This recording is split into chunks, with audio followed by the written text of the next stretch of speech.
একদিন রিয়া আর তন্ময় স্কুলে যাওয়ার পথে রাস্তার ধারে একটা নলকূপ দেখল। নলকূপের পাশে জল পড়ছে টুপটাপ করে। আরে রিয়া, দেখো দেখো, নলকূপটা থেকে কত জল নষ্ট হচ্ছে। এ তো কারো কাজে লাগছে না। হ্যাঁ, ঠিকই বলেছ তন্ময়, জল নষ্ট করা একদমই ঠিক নয়। জানো কি, পৃথিবীর মোট জলের মধ্যে মাত্র 3% মিষ্টি জল, আর বাকি সব নোনা জল। তাই নাকি? তাহলে আমরা যে জল খাই সেটা কোথা থেকে আসে? বেশিরভাগ মিষ্টি জল আসে বৃষ্টি, নদী, হ্রদ আর ভূগর্ভের জল থেকে, মানে মাটির নিচ থেকে যে জলটা পাওয়া যায় সেটা। সূর্যের তাপে সমুদ্রের জল বাষ্পে পরিণত হয়, আর তারপর সেটা আকাশে উঠে মেঘ হয়। তারপর ঠান্ডা হওয়ায় সেই বাষ্প ঘনীভূত হয়ে জলের ফোঁটা হয়, তাই না? একদম ঠিক। আর সেই জলের ফোঁটাই পরে বৃষ্টি হয়ে মাটিতে ফিরে আসে। বাহ, তাহলে এইভাবে জল ঘুরে ফিরে আবার পৃথিবীতে আসে। হ্যাঁ, এটাকেই বলে জলচক্র বা ওয়াটার সাইকেল। গাছপালাও বেঁচে থাকে এই জলে।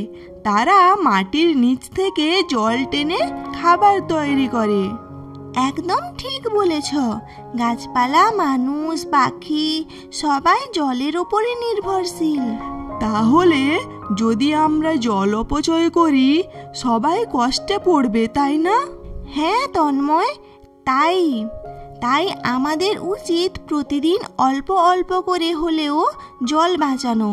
যেমন দাঁত মাজার সময় কল খোলা না রাখা বা বৃষ্টির জল জমিয়ে রাখা।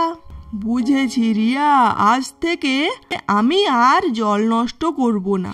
এই তো আমার বুদ্ধিমান বন্ধু। তারা দুজনে একসঙ্গে স্কুলের দিকে হাঁটতে লাগলো। মনে মনে ঠিক করলো, আমরা সবাই মিলে জল বাঁচাবো।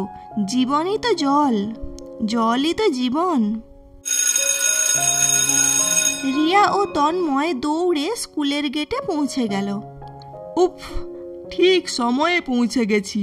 হ্যাঁ, কিন্তু দেখো ওইখানে কি হচ্ছে। তারা দেখে স্কুলের বাগানের পাশে পাইপ থেকে জল টপ টপ করে পড়ছে। একটা কল খোলা ছিল, কিন্তু কেউ বন্ধ করেনি।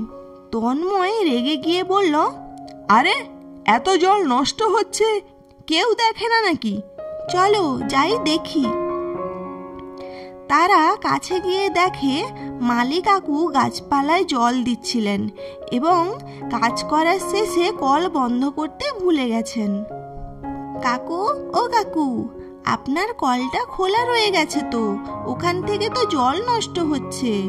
আরে বাপরে, আমি একদম খেয়াল করিনি। ধন্যবাদ মা, মনে করিয়ে দিলে।